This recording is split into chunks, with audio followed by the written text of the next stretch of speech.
अमावस्या की काली रात और एक घना जंगल, चारों ओर चंगाधार आवाज करते हुए उड़ रहे थे। भेड़िए जोर जोर से चिल्ला रहे थे, मानो वो किसी बात का जश्न मना रहे हो। वहीं जंगल की एक पहाड़ी पार गुफा थी। गुफा के अंदर से जोर जोर से मंत्र बोलने की आवाज आ रही थी। भूतम रक्त पिशाचम वृति काचिकम, भूतम रक्त पिशाचम वृति काचिकम। गुफा के अंदर एक औरत, जिसने पूरे काले कपड़े पहने थे और अपना चेहरा ढका हुआ था, वह एक शव के चारों ओर खून छिड़क रही थी और शव भी पूरी तरह काला था, मानो कई सालों से सड़ी हुई लाश हो। और उस शव के बाजू में एक और इंसानी बच्चा था जो बेहोश था और वो औरत लगातार मंत्र पढ़े जा रही थी। तभी वहां दिव्या और एक बूढ़ी औरत आती है। जब तक मैं जिंदा हूँ तुम जो करना चाहती हो उसमें कभी सफल नहीं हो पाओगी। ये सुनते ही वो काले बुरखे वाली औरत गुस्सा हो गई और उसने अपने चेहरे से बुरखा हटा दिया। उसका आधा चेहरा जला हुआ था और बदन पर छाले पड़ गए थे और वो गुस्से से उन दोनों की ओर देखने लगी। दिव्या और बंटी सगे भाई बहन थे। 1 साल पहले ही दिव्या के माता पिता कहीं गायब हो गए थे। पुलिस को ना ही उनकी लाश मिली, ना ही उनके होने का कोई सबूत। और माता पिता के गुम होने के बाद वो अपने अंकल के पास रहने लग गई थी। अंकल के घर थोड़े दिन रहने के बाद उसके अंकल को भी यूएस जाना पड़ा था अपने काम के लिए। लेकिन इस अनजान शहर में दिव्या और बंटी को अकेला छोड़ना उन्हें ठीक नहीं लग रहा था। यूएस जाने से पहले वो दिव्या और बंटी को उनके हक का घर देना चाहते थे, जिससे कि उनको बाद में कोई प्रॉब्लम ना हो। कुछ दिन छानबीन करने के बाद उनको पता चला कि कलहरी गांव में दिव्या के पिता दिनेश का एक बड़ा बंगला है जो कई सालों से बंद है। दिव्या के अंकल ने सोचा कि वो बंगला दिव्या और बंटी के नाम कर देंगे तो आगे जाकर उनको कोई प्रॉब्लम नहीं होगी रहने के लिए। इसलिए उन्होंने कलहरी गांव जाकर वो बंगला देखा और उसकी साफ सफाई करके वो बंगला दिव्या और बंटी के नाम किया। देखो बेटा, अब मुझे ना चाहते हुए भी यूएस जाना पड़ रहा है। मुंबई में तुम्हारा अपना खुद का कोई घर नहीं था, इसलिए मैं तुम दोनों को यहाँ लेकर आया हूँ। अंकल, क्या ये हमारा घर है? हाँ बेटा, ये तुम दोनों का अपना खुद का घर है। तुम हमेशा के लिए यहाँ रह सकते हो। अंकल, आप भी यहाँ रुको ना हमारे साथ। बेटा, मन तो बिल्कुल भी नहीं है तुम दोनों को ऐसे अकेले छोड़कर जाने का, लेकिन क्या करूँ, मजबूरी है। अपना ध्यान रखना।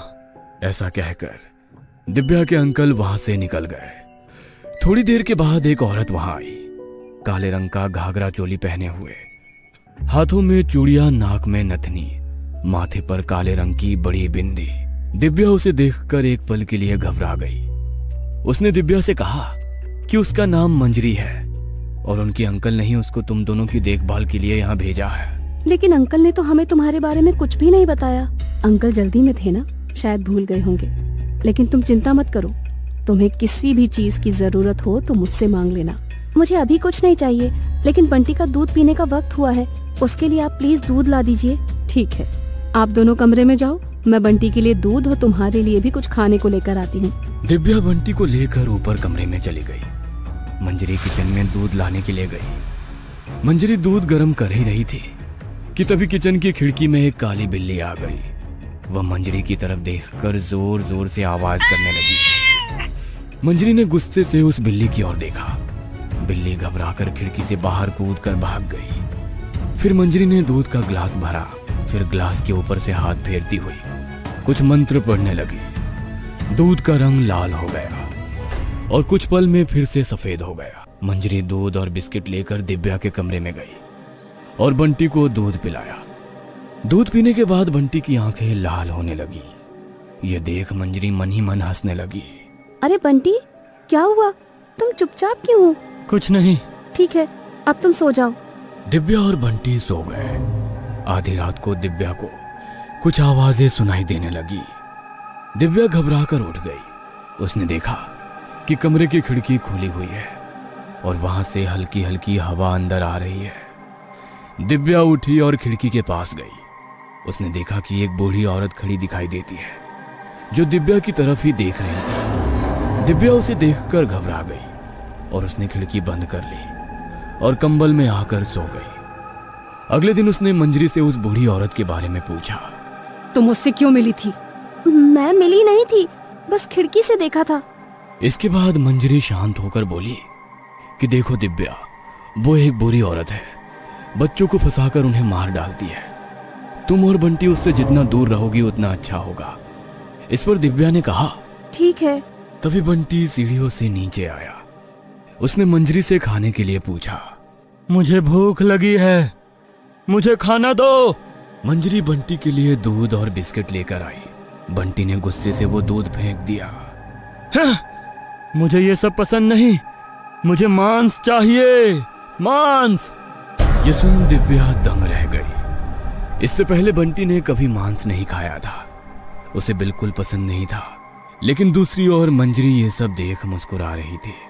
दोपहर को मंजरी बंटी को चुपके से जंगल की ओर लेकर गई। वहां उसने खून से एक घेरा बनाया और उसके अंदर एक आग जलाई और बंटी को उस आग के सामने बैठाया और कुछ मंत्र पढ़ने लगी। फिर उसने एक जिंदा सांप बंटी के हाथ में दिया और उसे आग में फेंकने के लिए कहा।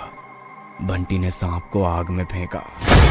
मंजरी बंटी को घर लेकर आई। उसी रात मंजरी ने उस सांप की राख को बंटी के खाने में मिलाया। अब मेरा बरसों का सपना पूरा होगा, अब होगा मेरा इंतकाम पूरा। बंटी और दिव्या कमरे में सोने के लिए चले गए। आधी रात को बंटी अचानक नींद से जागा और दरवाजे की ओर जाने लगा।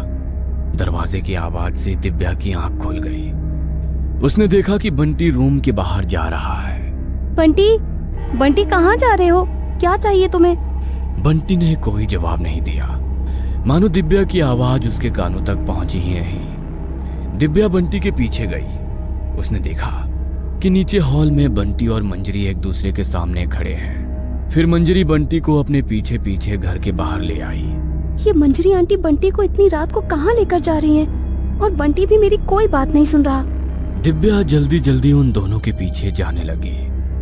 वह बंटी को फिर से आवाज देने ही वाली थी कि पीछे से उस बूढ़ी औरत ने दिव्या का मुंह अपने हाथों से बंद कर दिया और उसे छिपा लिया। तुम कौन हो और मुझे यहाँ क्यों खींच के लाई? तुम क्यों हमारे पीछे पड़ी हुई हो? हमने तुम्हारा क्या बिगाड़ा है? मैं तुम्हें कोई नुकसान नहीं पहुँचाना चाहती दिव्या बेटा, मैं तो तुम्हारी मदद करना चाहती हूँ। मंजरी कोई साधारण औरत नहीं है, 1000 सालों से जीती आ रही एक रक्त पिशाचिनी है वो। यह सुन दिव्या दंग रह गई। बूढ़ी औरत ने बताया कि उसके दादाजी इस गांव के मुखिया थे। सारा गांव हंसी खुशी रहता था। लेकिन एक दिन एक रक्त पिशाच और रक्त पिशाचनी हमारे गांव में आ गए और एक एक करके गांव के लोगों को मारकर जिंदा खाने लगे।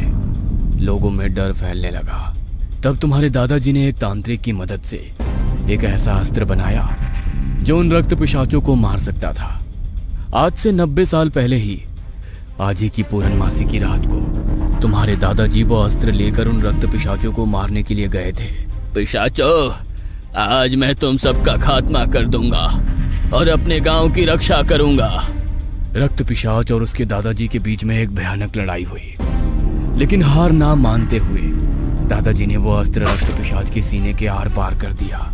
रक्त पिशाचनी तो वहां से भाग गई। सब गांव वालों को लगा कि सब ठीक हो गया।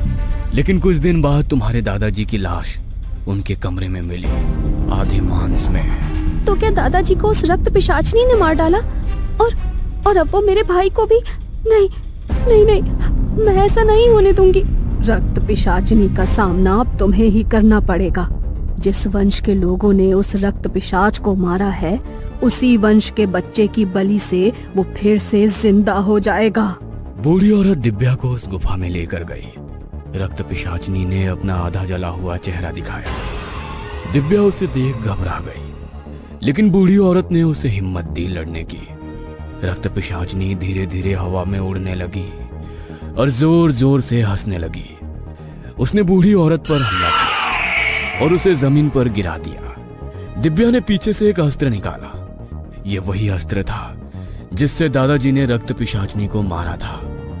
अस्त्र देख रक्त पिशाचनी डर गई। बुराई की कभी जीत नहीं होती, पहले भी नहीं हुई थी और आज भी नहीं होगी।